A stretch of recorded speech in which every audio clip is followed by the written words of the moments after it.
el cual nos ha librado de la potestad de las tinieblas, lo tiene, y trasladado al reino de su amado Hijo.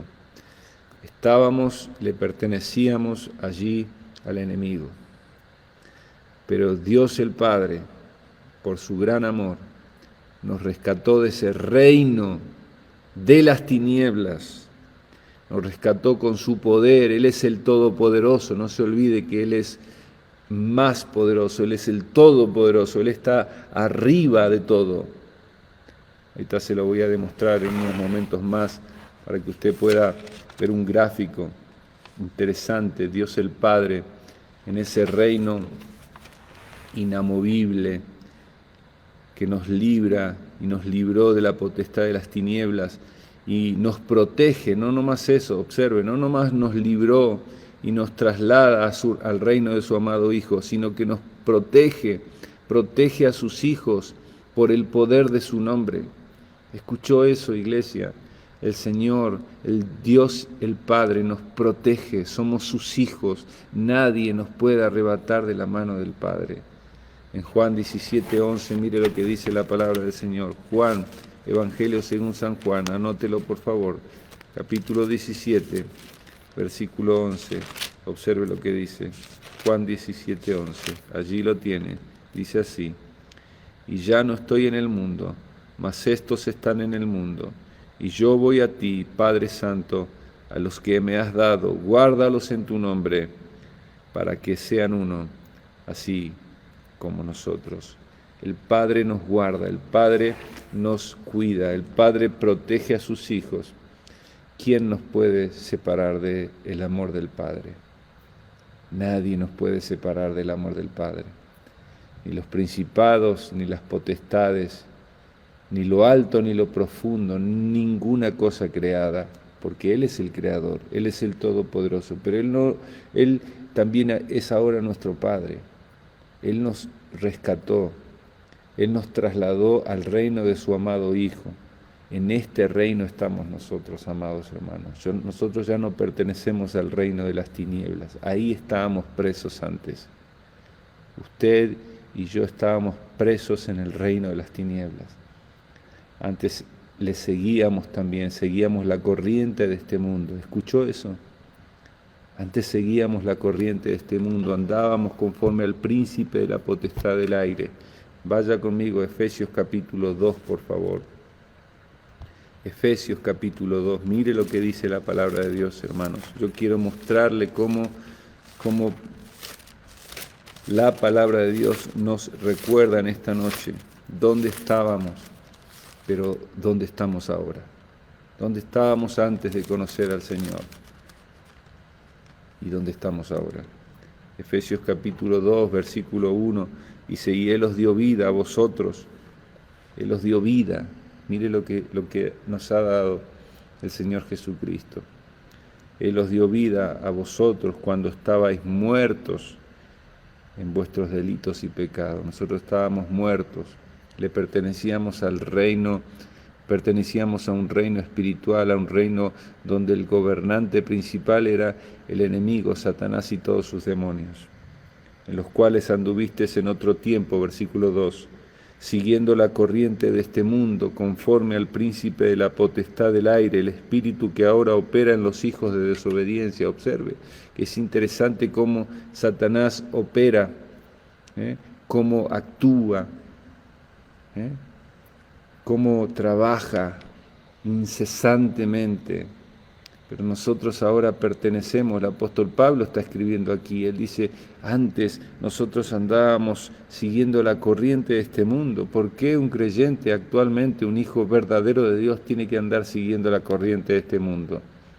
No debería estar siguiendo la corriente de este mundo. No debería estar queriendo agradar a este mundo. No debería queriendo estar conformarse a este mundo y a sus deseos. Eso lo hacíamos antes. Ahora le pertenecemos al Señor, ahora pertenecemos a otro reino. Mire el versículo 3, Efesios 2:3, entre los cuales todos nosotros, Pablo se incluye, entre los cuales todos nosotros vivimos en otro tiempo en los deseos de nuestra carne, haciendo la voluntad de la carne y de los pensamientos, y éramos por naturaleza hijos de ira, lo mismo que los demás. Y ahí habla del Dios eterno, Padre de misericordia. Dice que el Señor tuvo gran misericordia porque Él es rico en misericordia. Su misericordia es el amor leal de Dios, es el amor que no nos da lo que realmente merecemos. Ese Dios, rico en misericordia, por su gran amor con que nos amó, le dije hace un ratito, ese es el Dios y Padre nuestro que nos ama, que nos amó, que nos rescató de las tinieblas y nos trasladó al reino de su amado Hijo. Ese es el Padre nuestro. Ese es el Padre que nos desea, que nos anhela celosamente. No deberíamos ya ni siquiera voltear hacia atrás, ni siquiera tener algún pensamiento y decir, antes estaba mejor, antes. No, amados, no. Ahora estamos en el reino de Dios, en el reino de Dios. Somos participantes activos de este reino. Amén. Por su gran amor con que nos amó, aun estando nosotros muertos en pecados, nos dio vida juntamente con Cristo. Por gracia sois salvos, y juntamente con Él nos resucitó y asimismo nos hizo sentar en los lugares celestiales con Cristo Jesús. Amén. Diga amén en esta noche. Dele gracias al Señor porque este es nuestro Dios y Padre que nos amó con un amor eterno. Nos ha trasladado al reino de su amado Hijo. Amén. Dios Hijo, Dios Padre, Dios Hijo. Jesucristo se enfoca principalmente en su entrada en tiempo y espacio. Él era uno con el Padre, dice la palabra del Señor. Allí en Juan capítulo 10, versículo 30, estamos ahora en Dios Hijo. Dios Padre vimos, Dios Hijo. Estamos hablando de este reino de Dios, en el cual nosotros somos parte, del cual somos parte activa. Pero quiero que sepamos, repasemos, quién es Dios Padre, quién es Dios Hijo. Dice la palabra de Dios que Él era uno con el Padre. Juan 10:30. Juan 10:30. Mire lo que dice la palabra del Señor. Juan 10:30. ¿Lo tiene? Mire allí, dice así. Versículo muy chiquito, muy cortito. Yo y el Padre, dice el Señor aquí. Yo y el Padre, uno somos. Uno somos. Así que Él era uno con el Padre y compartía sus atributos para toda la eternidad. Comparte sus atributos para toda la eternidad. En Juan 1, 1 y 2, leemos allí en el Evangelio según San Juan, capítulo 1, versículos 1 y 2, dice, en el principio era el Verbo, y el Verbo era con Dios. El Verbo es la palabra de Dios, es Cristo mismo, y el Verbo era Dios. Este era en el principio con Dios.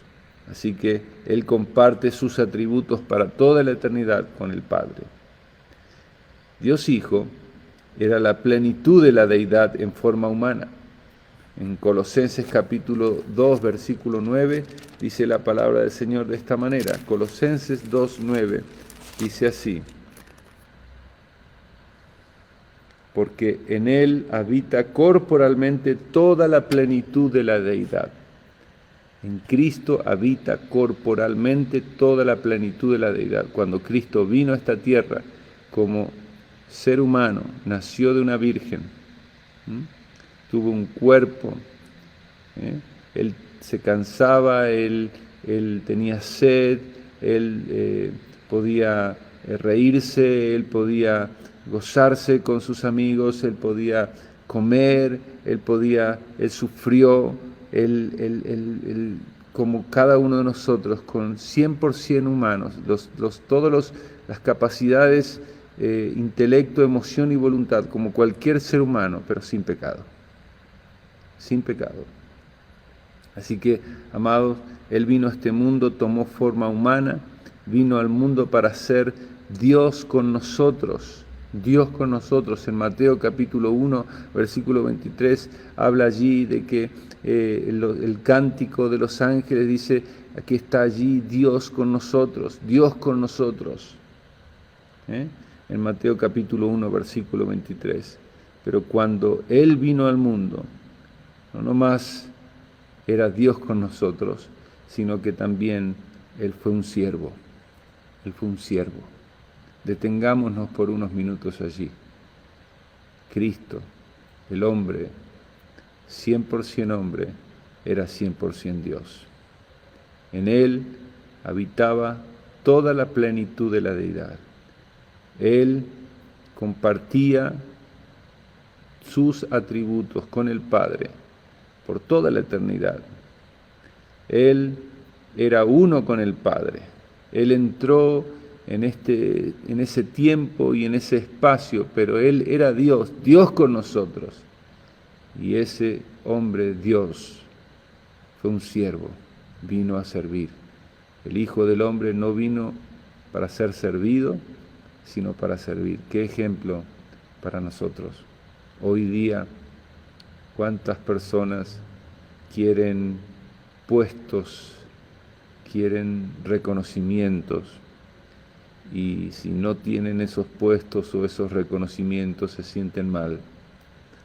Deberíamos mirar a aquel que, siendo Dios, aquel que tenía todo, ¿verdad?, los atributos de Dios, que compartía plenamente y corporalmente los atributos de la deidad, se hizo hombre y se hizo siervo.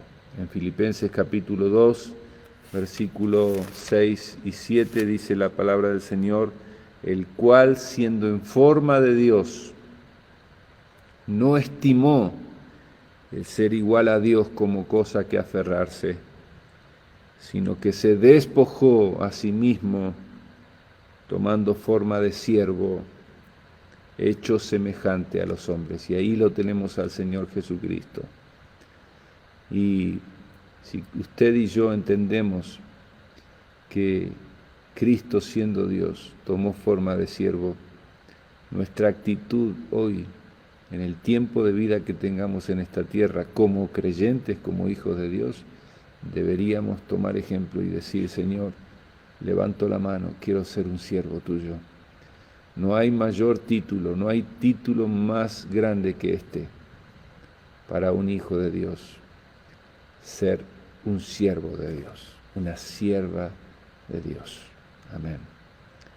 Este Dios Hijo murió en la cruz como una ofrenda de pecado por nosotros.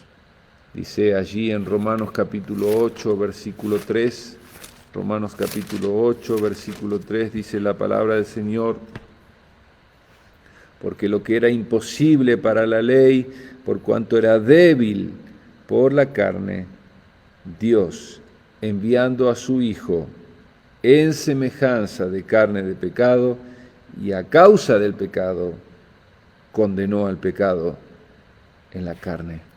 Este que era Dios, Dios con nosotros, aquel siervo de Dios, vino a dar su vida. Él murió como una ofrenda de pecado por nosotros, el justo por los injustos para llevarnos a Dios, aquel que nunca había cometido un pecado, que nunca se halló engaño en su boca.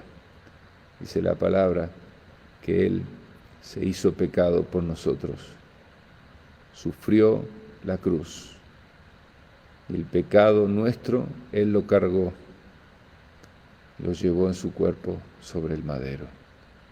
Pero no nomás eso, dice que Él murió en esa cruz, y al tercer día fue resucitado por el Padre. Amén. Primera de Corintios capítulo 15, versículo 4, leamos por favor por unos momentos. Primera de Corintios capítulo 15, versículo 4, el famoso capítulo que habla acerca de la resurrección de Cristo. Dice, en el versículo 3 para entender un poquito más, porque primeramente os he enseñado lo que asimismo recibí, que Cristo murió por nuestros pecados. Diga amén. Cristo murió por mis pecados. Él murió por mí. Él sufrió por mí. Él dio su vida por mí. Él era justo, yo soy injusto. Él murió por mis pecados. Dice la palabra, dice Pablo, que Cristo murió por nuestros pecados. Y dice, conforme a las Escrituras. Las Escrituras dan testimonio, amados hermanos, de que Cristo murió por nosotros. La palabra de Dios afirma de que Cristo murió por sus pecados. Por eso cuando compartimos el Evangelio, tenemos que compartir acerca de la vida de Cristo, tenemos que compartir acerca de sus milagros, pero también tenemos que compartir de que Cristo murió por nuestros pecados. Nuestros pecados fueron cargados por Él, pero también algo que no debemos de olvidar jamás al compartir el Evangelio a las personas es lo que dice en el versículo 4 de 1 Corintios capítulo 15, y que fue sepultado y que resucitó al tercer día, y todos decimos amén aquí, conforme a las Escrituras, y que apareció, y allí está el Cristo que fue visto por Pedro, por Cefas, después por los 12 y después por más, apareció a más de 500 hermanos a la vez, y después apareció a Jacobo, a Santiago, el Cristo que muere, vivió, murió, fue sepultado y resucitó al tercer día. Cristo está vivo, hermanos. Por eso nosotros en este tiempo recordamos a un Cristo vivo. Nosotros no celebramos la muerte, porque si Cristo estaría en una tumba, vana sería nuestra fe, dice el apóstol Pablo. Vana sería nuestra fe. Estaríamos hablando de manera vana en este momento, sin sentido. No tendría sentido lo que estamos diciendo. Pero Cristo resucitó. Cristo resucitó. El enemigo en el reino de Satanás y sus demonios, ellos quieren y lo están haciendo y lo están logrando. Por eso la iglesia debe levantarse. La iglesia debe proclamar que Cristo es el camino, la verdad y la vida. Nosotros no creemos ni tampoco apoyamos a todos aquellos que están allí, ¿verdad?, proclamando, recordando o disfrazándose o de alguna manera haciendo esas caminatas y todos pintados y todos, y claro, hoy la cultura, entre comillas lo pongo ya, adopta todas estas cosas de manera natural, que todos los pueblos y naciones, ¿verdad? Allí en Corea del Sur, por ejemplo, 153 jóvenes muertos. ¿Escuchó eso? En una fiesta de Halloween. 153 muertos. Amados, el enemigo vino para hurtar, matar y destruir. Él quiere destruir la vida de nuestros jóvenes.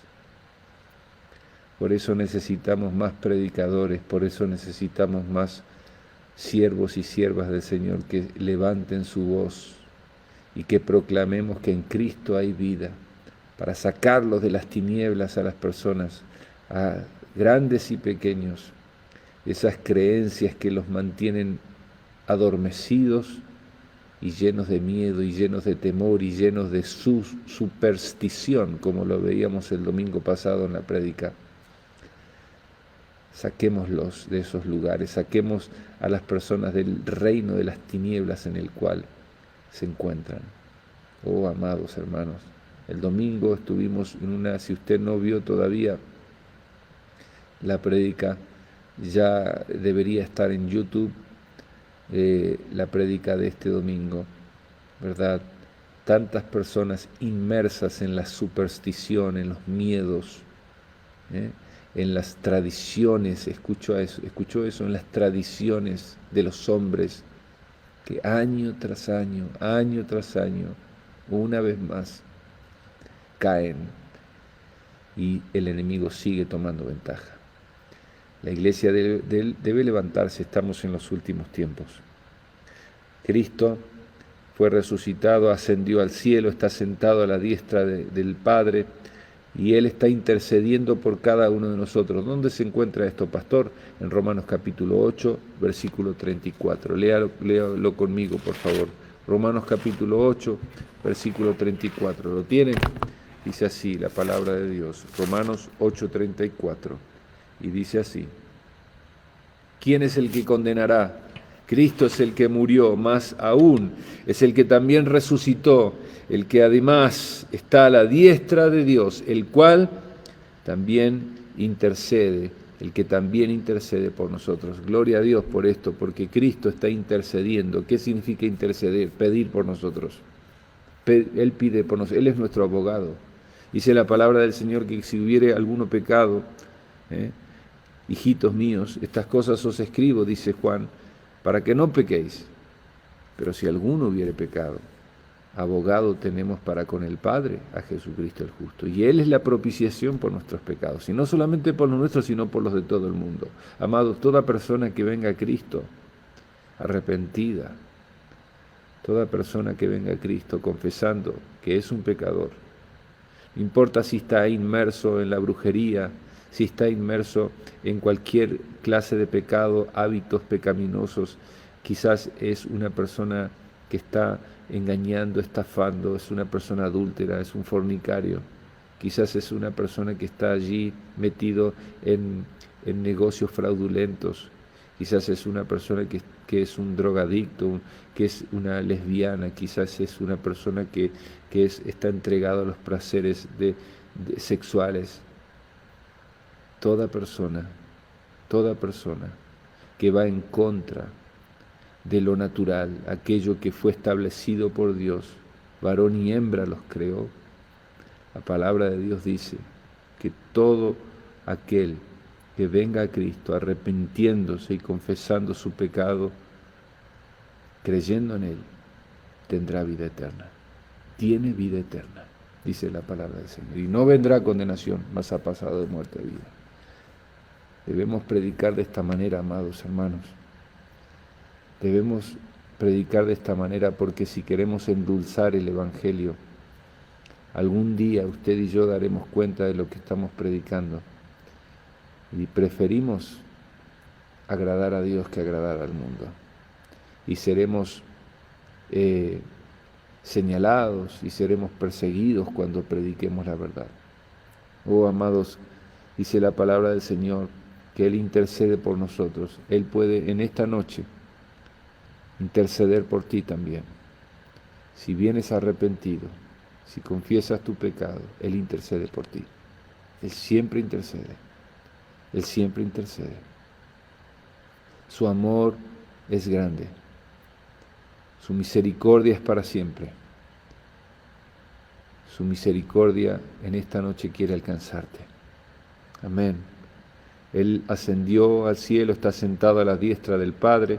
Él intercede por nosotros. Él es el dador de vida eterna. Estamos hablando de Dios el Hijo. Vimos a Dios el Padre, ahora vemos a Dios el Hijo. Estamos hablando de este reino de Dios en el cual estamos nosotros. Hablaremos de los 3 reinos en estos próximos miércoles. Ahora estamos hablando del reino de Dios en el cual estamos nosotros. Somos parte activa cada uno de nosotros. ¿Cómo no estar agradecidos? Así es. ¿Cómo no vamos a estar agradecidos por pertenecer a este reino, de saber que Cristo intercede por nosotros, de que Él dio su vida por nosotros, de que Él está sentado a la diestra del Padre en estos momentos intercediendo? Es el dador de vida eterna. Él es el dador de vida eterna. No hay una iglesia que puede darte vida eterna. No hay un hombre que puede darte vida eterna. No hay una mujer que puede darte vida eterna. No hay un ser humano que puede darte vida eterna. Cristo es el que puede darte vida eterna. Dice Juan capítulo 17, versículo 3, por favor, anote los versículos, anótelos. Dice, y esta es la vida eterna, que te conozcan a ti, el único verdadero, el único Dios verdadero, y a Jesucristo, a quien has enviado. Esta es la vida eterna. Amados, esta es la vida eterna. Estamos en los últimos tiempos, tenemos que volver a la palabra, tenemos que predicar una vez más las verdades bíblicas. Esta es la vida eterna. No hay, ¿verdad?, indulgencias que valga para sacar a una persona como antes la iglesia tradicional lo predicaba y lo enseñaba y estafaba a la gente de esta manera. No, en Cristo hay vida eterna. En Cristo hay vida eterna. Solo en Él. Él es la vida eterna, dice allí. Que conozcan las personas a Jesucristo, que se olviden de ti, ya te lo he dicho muchas veces, que se olviden de ti, pero que nunca se olviden del mensaje que les predicaste. Y si le predicaste a Cristo, ellos pueden tener vida eterna al recibirle. Amén. Amén. Ahora el Señor tiene toda, y siempre lo tuvo, tiene toda potestad, tiene toda autoridad en el cielo y en la tierra. ¿Observó eso? Toda potestad. ¿No le da esto descanso a usted? ¿No le da esto paz? Que Cristo tiene toda potestad, toda autoridad en el cielo y en la tierra. Mateo capítulo 28, cuando Jesús estaba por ir, dice la palabra que reunió a sus discípulos. Reunió a sus discípulos allí en el monte, ¿verdad? Y dice la palabra del Señor, Mateo 28, dice versículo 16, Mateo 28, 16, anótelo, pero los 11 discípulos se fueron a Galilea, al monte donde Jesús les había ordenado, y cuando le vieron le adoraron, pero algunos dudaban. Y Jesús se acercó y les habló diciendo, toda potestad me es dada en el cielo y en la tierra. ¿Te das cuenta? ¿Quién tiene toda la potestad? Jesús. Toda potestad le ha sido dada a Cristo. Amén. Por tanto, usted debe dormir tranquilo, usted debe descansar tranquilo, usted debe vivir tranquilo. Usted y yo debemos estar confiados. El cielo y la tierra pueden pasar, las tormentas pueden venir, el mundo puede colapsar, la tierra se puede mover, pero nada escapa a la voluntad perfecta, soberana, buena y agradable del Señor, que lo tiene todo en la palma de su mano. Toda potestad, Él tiene todo poder, nadie ni nada puede arrebatarle de la mano del Padre. Y dice la palabra del Señor, mis ovejas oyen mi voz y yo las conozco y ellas me siguen y yo les doy vida eterna, es decir, Cristo nos da vida eterna con Él. En este reino estamos y no hay por qué temer. Amén. Gloria a Dios. Voy terminando, vamos rápidamente. Él es la cabeza sobre todas las cosas, y Él es la cabeza de su iglesia. Él tiene poder sobre todas las cosas y Él es la cabeza de su iglesia. Amén. Nosotros somos el cuerpo del Señor, Él es la cabeza. Él es quien manda y nosotros obedecemos. La iglesia del Señor está sujeta a su Señor. La iglesia del Señor es la amada, es la que será la esposa del Señor. Hoy somos la novia de Cristo, en el futuro cercano seremos la esposa, nos casaremos de manera espiritual con el Señor para nunca más separarnos. Por eso la iglesia se prepara para recibir a su esposo. Dice la palabra del Señor que Él viene a buscar una iglesia pura, sin mancha, sin arruga, es decir, una iglesia que no se contamina, una iglesia que realmente cuando comemos de manera sana, estamos bien, estamos vivos, estamos nutridos, pero si la iglesia, ¿verdad?, no come la sana doctrina, la palabra sana de Dios, se envejece, se arruga. Una iglesia que no crece, una iglesia que no abunda en buenas obras, en fe, una iglesia que se aparta del Señor. El Señor viene a buscar una iglesia sin mancha y sin arruga. Sin mancha porque no se contamina con el mundo, aunque estamos en el mundo. No nos contaminamos, no nos conformamos al mundo, no queremos agradar al mundo. ¿Escuchó eso? La iglesia del Señor se prepara para recibir a su esposo. Amén.